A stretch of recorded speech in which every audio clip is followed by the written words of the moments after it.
So Okay, you welcome can't see everybody. me This is okay? I can see you okay. This is Mark Skousen of FreedomFest, and I'm Jeffrey Tucker of Liberty.me and the Foundation for Economic Education. I think, Mark, am I right? This is your first Google Hangout Live? Apparently it is, yes. Glad it's working.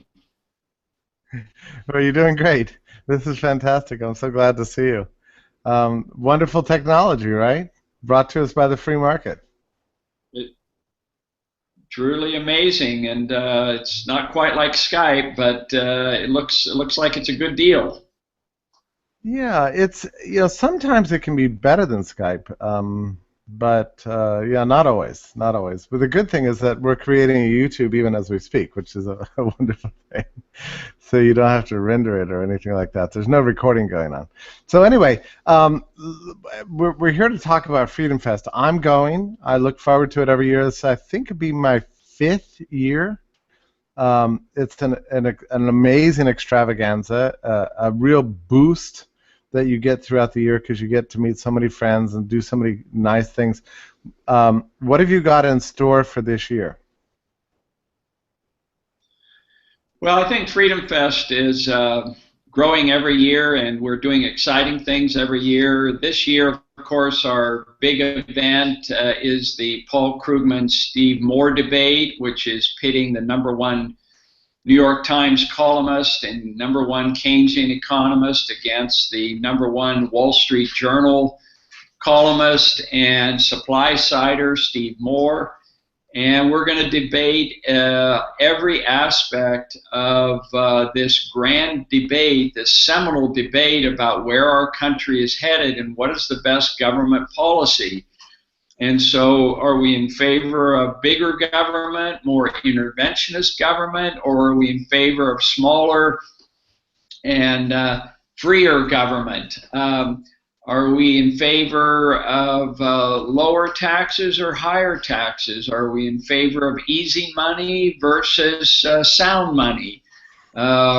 Progressive versus flat tax, blue state versus red state, austerity versus stimulus. I mean, you go down the line, and Paul Krugman and Steve Moore differ dramatically on all these subjects. So the question is, which one? Our theme this year, we have a theme that's different every year.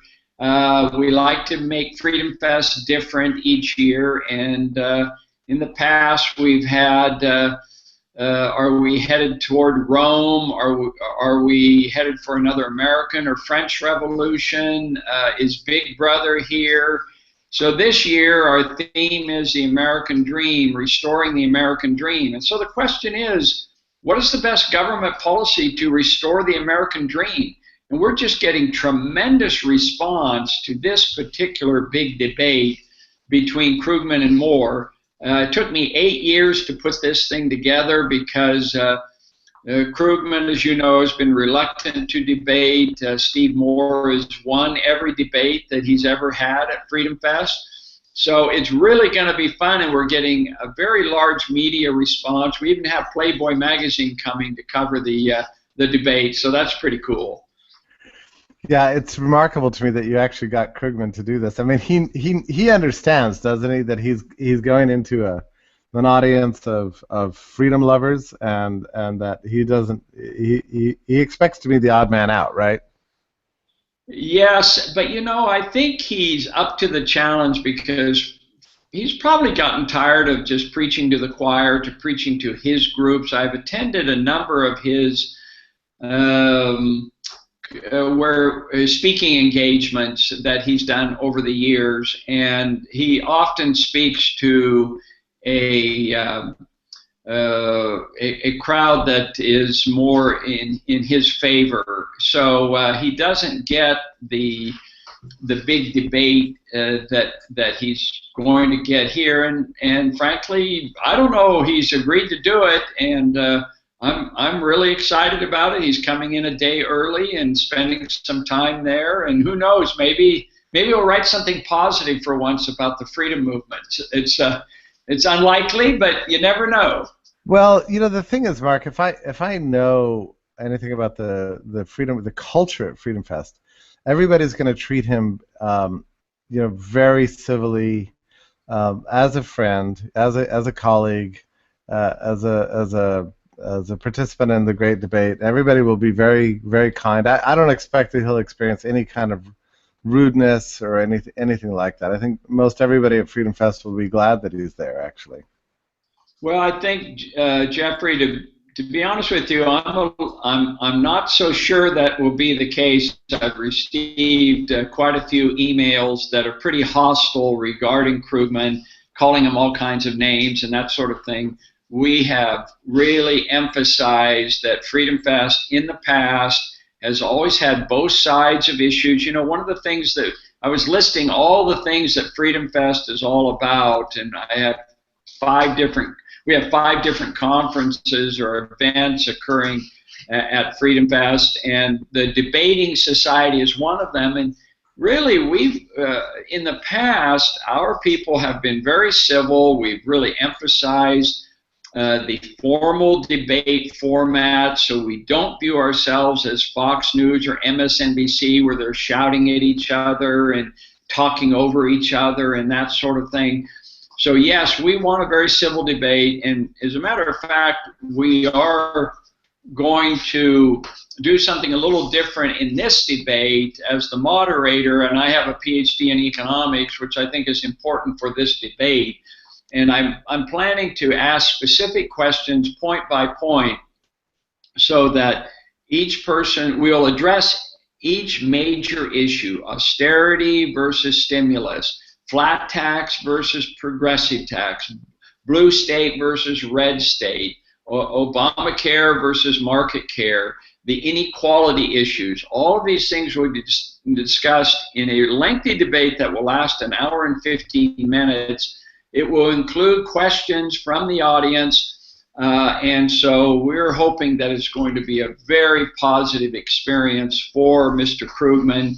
And we've actually received letters over the years from many social democrats who have attended our conference, and they've all spoken very nicely about how they were treated and how they were treated as individuals, and not this divisive rhetoric where we put people into labels of left and right and so forth, but rather treat every individual, treat every person who's there, every speaker, as an individual.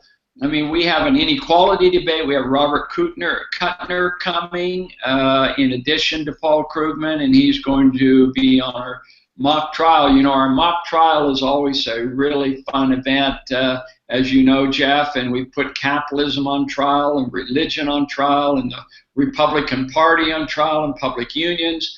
And this year we're putting the Federal Reserve on trial. So we have Bob Murphy of the Independent Institute and the Mises Institute as the prosecuting attorney, and we have Robert Kuttner of Business Week and a social democrat who's written a book called The End of Laissez-Faire. He's going to be the defending attorney, and we have Steve Forbes, we have John Allison of Cato, we have Alexander Green from the Oxford Club as star witnesses, and it's really going to be fun. We hope Lisa Kennedy of Fox Business will again be our judge, and that's always a very popular event. C-SPAN will be covering and actually covering the Krugman-Moore debate. They're planning to cover that as well, so it's really going to be a lot of fun this year. I remember last year, yeah, you're right about Freedom Fest being a kind of a mixed up, crazy adventure. I remember last year at the final banquet showing up, and you had all of these people dressed up as like recreations of hippies from the 60s. You remember that? Yeah. Yeah. Which was the theme was Big Brother, and we had Big Brother and the Holding Company, and Janis Joplin, imitator, and of course Vegas is great for all the imitators and stuff. In fact, rumor has it that Elvis is going to be in the building in our opening cocktail reception on Wednesday night, and that's always a lot of fun. And we're going to have Freedom Fest at night that I understand you're going to be involved in. So there's lots of fun events Freedom Fest is 24/7 fun, education, entertainment. It's a little bit of everything. We have an intellectual feast during the day, and then at night people do what they want to do. That's what it's all about, choice and looking for fun things to do, and Vegas certainly provides that opportunity. So, I think of Freedom Fest as ideally placed in Las Vegas rather than Washington, D.C. So we do have a lot more fun. It's like CPAC on steroids, or Dancing Girls for that matter. I remember one of the first times I attended Freedom Fest, I got up fairly early in the morning. I thought it was about 6 or 7 o'clock in the morning. We went downstairs to get some coffee, and the place was, a madhouse. People wandering around everywhere, and I thought, my goodness, people sure get up early in Las Vegas. And they stay late as well, so it's and I realized that really it was just a lot of fun. And people never went to bed. Going down the list. Pardon? People never went to bed. That was what it was. Yeah, exactly. So that's why we're doing Freedom Fest at night, because we're adding films and activities. We have I was listing the 5 different conferences we have. It's like 5 conferences in one. And so we have a Renaissance gathering. So we have debates and discussions and breakout sessions on philosophy and history and science and technology and healthy living. The healthy living sessions are always packed. Then we have our debating society. We have Peter Thiel debating John Mackey on monopoly versus competition. We have a debate on war. What is it good for, between those who believe war is beneficial and those who do not. We have a debate on vaccines that we're going to do this year. We have Dinesh D'Souza, who's getting just out. He's giving his first talk since leaving this confinement center in San Diego, and he's going to be debating the late, great Christopher Hitchens. Now, you're probably wondering, how is it possible that he could debate Christopher Hitchens since he's passed away? But we're trying to arrange a seance so that our friend Christopher Hitchens will return and tell us whether there really is an afterlife or a God, as Dinesh D'Souza has been arguing. And, stuff like that is things that you can only get at Freedom Fest. It's really going to be a hoot. Yeah. Anyway, we have that. We have we have an investment conference, a full 3-day investment conference for, because what is freedom without financial freedom and the money and the means to have choices in life? So we have a full investment conference with Rick Rule and Doug Casey and Peter Schiff and Alec Green and Bert Doman. We have Don Smith coming from New York, who's outperformed Warren Buffett. We just have a whole string of really great financial advisors doing that as well. And of course, we have a trade show for liberty. We have this wonderful exhibit hall, and it's kind of the center of all of our activities. You'll be there, Liberty.me, along with 100 other exhibitors, and Cato and Heritage and Reason and Fee and all of the free market think tanks are going to be there, in the freedom organizations like Freedom Works and so on. Glenn Beck is coming this time. We have Steve Wynn coming. We have a lot of people that have not come before. So every year is kind of a different event, and then there's all people like you and me who are there every time. I remember. We have our Anthem Film Festival, which is really fun, and my wife Joanna's here if you want to ask her a few questions about the film festival. Sure. Love to. You remember, Mark, last year you and I debated anarchism versus minarchism. I thought that went very well, didn't you? Yes, I did. I believe you lost that debate, no. Jeff.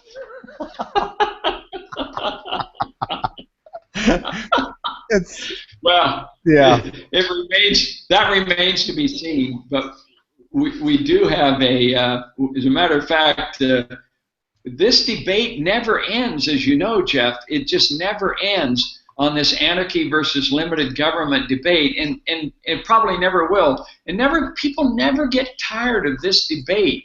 And so we have Michael Huemer, and I don't know if you know him or not. He's a professor of philosophy at the University of Colorado, and he's coming in. He has a new book out on the political authority, something like that. And he's asked me. I guess I'm the only fall guy who's willing to make the case for limited government, and so I'm being called a statist by many of your anarchist friends. But anyway, that's going to be another debate that we're going to have.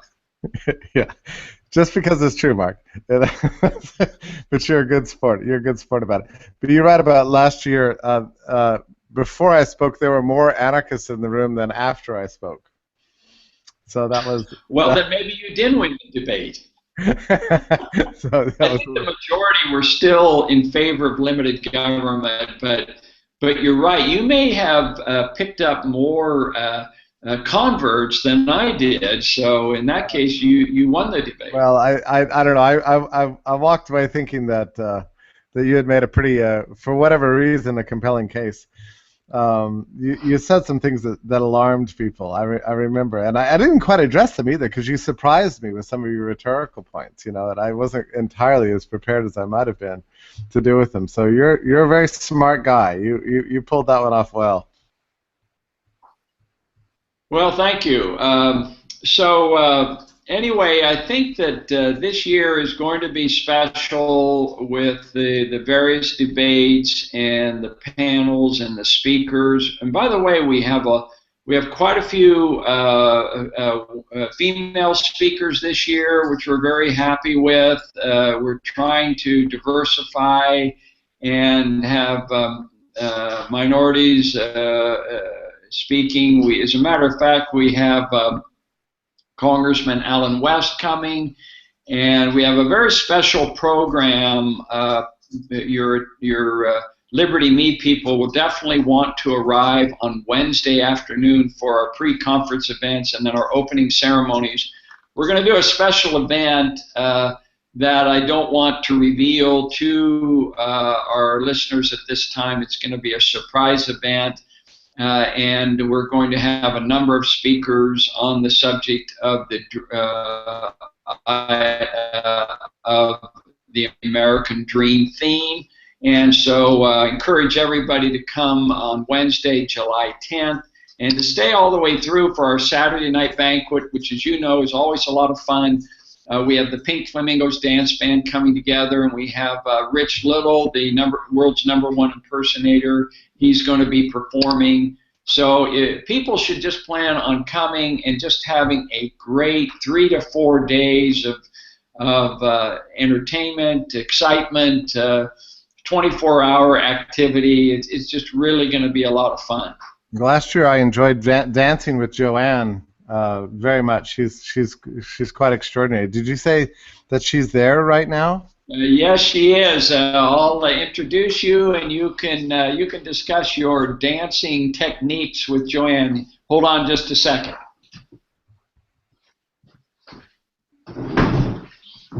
Hey, Jeff. Good to see you. Great to see you too. And I do have great memories of dancing with you. You can really lead. There is nothing like a man who can lead. Thank you. On the dance floor. Yeah. We need to get you into our next Freedom Fest Follies. We need to have you in our next big little play that we do. I know. Are we not doing that this year? We're not doing that this year, but we're doing it next year? Every other year. We want to keep them hungry for more. So we'll do it next year. We'll have to put you in it. No, I want to be there because, as you know, I mean, it's not just that I can dance, but I can also sing and even act. So I hope. Oh, I can't wait! I can't wait. We'll have to talk about it at dinner and figure out what our next play will be. Yes. Well, now last year you gave us Atlas Shrugged 3, the third. It was a debut, kind of first showing of that. What have you got in store this year for the Atlas Film Festival? Well, as a matter of fact, I have another great opening night film, which is a secret. It will be announced in the program, but I'm not at liberty to say what it is yet for opening night, Wednesday night film. But I have seen it at a couple of film festivals. It's getting great reviews, so I'm really excited to be able to share that with our viewers. So Wednesday night, right after the cocktail reception. And then the rest of the time, we're focusing mostly on documentaries, as we have in the past. We have a couple of films that talk about the problems, the unintended consequences of the war on terror. We also have one called Powers War that I really love. It tells the story of some Arizona prospectors back during in 1918 who didn't want to go to World War I, and it ended up in the biggest shootout in Arizona history, even bigger than the OK Corral. Because they didn't want to go to the draft. So it's a very timely film. We have some short documentaries that will be showing, and short narratives that will be showing during the coffee breaks. So people can just grab some coffee, come into the movie theater, watch a 15-minute movie, and head back out to the exhibit hall, go to the breakout sessions.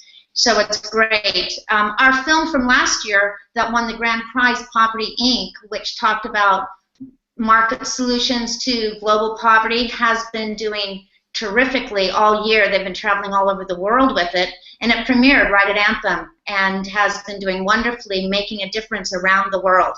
And Mark Webber, who produced it, will be back this year to talk about it. Is that the Acton Institute who produced Yes, the Acton Institute produced it, and it talks about the problems that happen when well-intentioned people, like Tom's Shoes, for example, who have this wonderful policy: if you buy a pair of shoes, they will donate a pair of shoes to someone in an underprivileged country. But the problem is they're putting the shoemakers in those countries out of work, because why would you buy shoes locally if somebody's going to give you a pair of shoes for free? So those kinds of things that they're highlighting and providing market solutions. Tom's is now helping local shoe manufacturers with their local businesses instead of just bringing shoes from the outside. So he's had that kind of an influence. Wow. We have another film this year called Imminent Threat that talks about, that was made at FreedomFest, used a lot of interviewers from FreedomFest, and is executive produced by James Cromwell, an Oscar nominee. So we're excited to show that film too.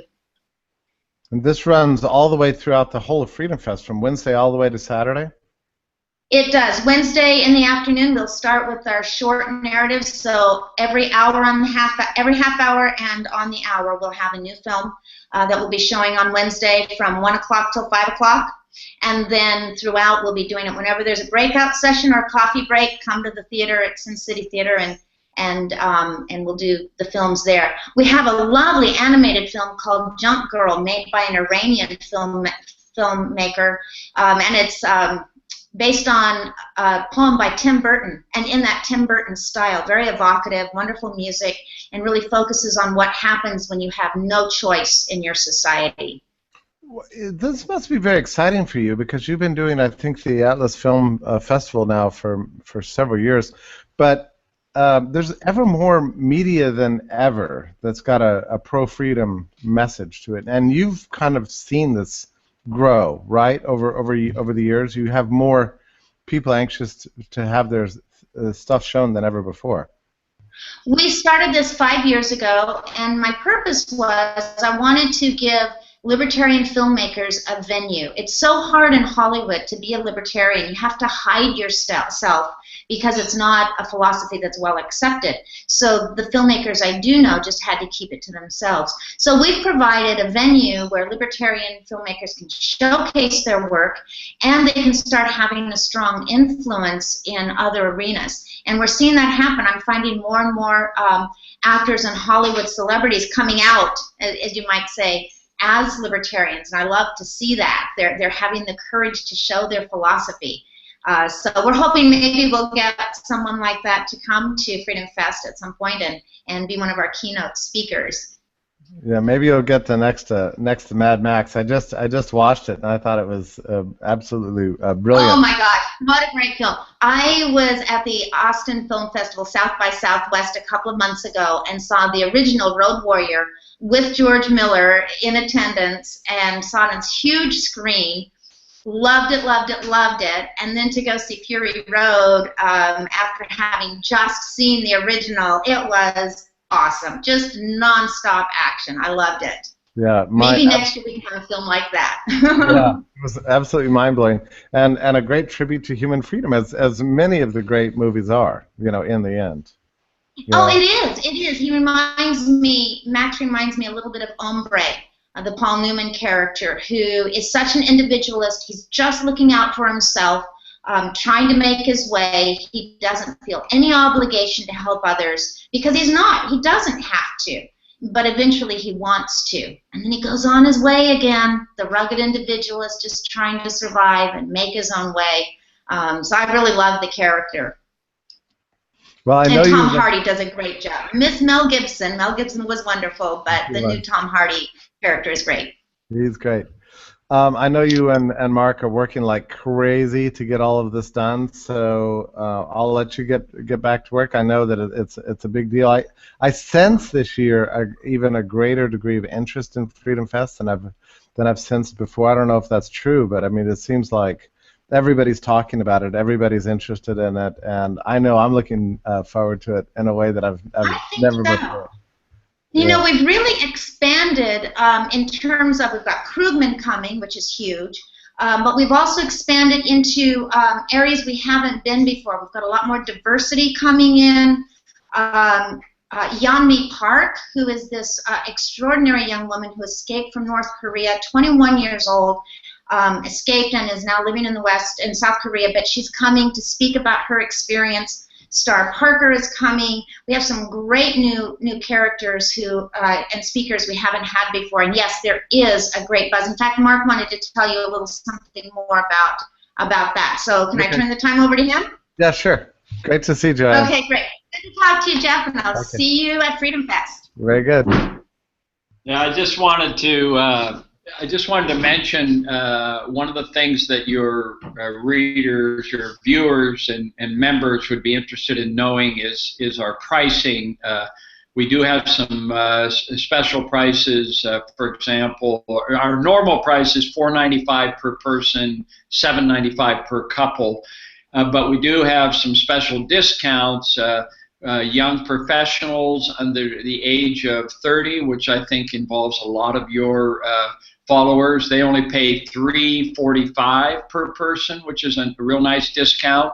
And then we also have student discounts. If anybody is a student, they only pay $99, and so that's a really good deal as well. So if people go to our Freedom Fest website at freedomfest.com and they just check out the different pricing that we have, we have a list of all of our programs that we're doing that are special this time. And we got over 150 speakers coming this year. It's just an unbelievable event, and we have people coming from all over the world who are coming, Jeff, from South Africa, from Russia, from Japan and China, the Philippines, from Argentina, from South Africa, and so forth. The Middle East.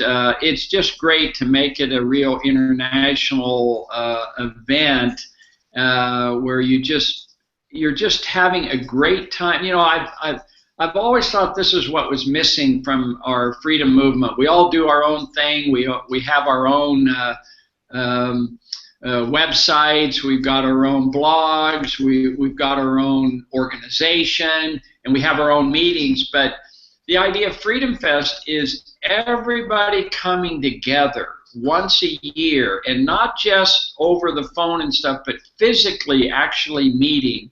And I can't think of a better place than Freedom Fest in Las Vegas. It is in July. It's a hot conference, but look, that means we have a captive audience. Nobody's going outside. Everybody stays inside during the day, and then they can party and have all the fun they want in the evening. So I'm hoping this gathering will grow. It's not really my conference, it's our conference. It's, you know, we're an open forum. We're always looking for new speakers, and you don't have to wait to be invited. You can contact us, and and speak. If you have something that's important to say, our program is completely full this year, but if you're interested, come and attend. And if you have something that you want to add, then we can add you onto the program next year. So it really is a fun event. We're very excited about you and your support and all of your friends coming. I know you guys are going to be talking about Bitcoin. You're going to be talking about the freedom movement and what that means to you. And you're even going to tell people why they don't need to stop at stoplights. Isn't that the case? Isn't that what you're trying to argue? Or no, it was that people who are drunk shouldn't be arrested. Well, I think that's what you were arguing, right, Jeff? Yeah, well, of course. I always say anything to get some attention. Yeah. That I agree with that. You know, the thing I like most about Freedom Fest is it lifts your spirits. You know, I mean, there's a lot about being a libertarian that can sometimes be depressing. Freedom Fest is anything but that. So I like that because we have to have a hopeful outlook if we're going to make any progress in this world. You know, I think you're absolutely right. And people come to Freedom Fest and they say, "Oh my gosh, I had no idea that there were so many people who are like-minded." And they just fall in love with each other. In fact, we've even had a marriage or two at Freedom Fest. Can you believe that? So it's just been a tremendous opportunity, and we're really looking forward to it this year. We put in a lot of work and effort, and I think people will come and recognize that this is just something that's unique and something that everybody should be involved in. Well, thank you for the opportunity to talk about this. I look forward to seeing you in July, and congratulations to you for such a wonderful conference, and thank you for being with me today, Mark. Great. Thank you, Jeffrey. See you then. Bye-bye. Bye-bye.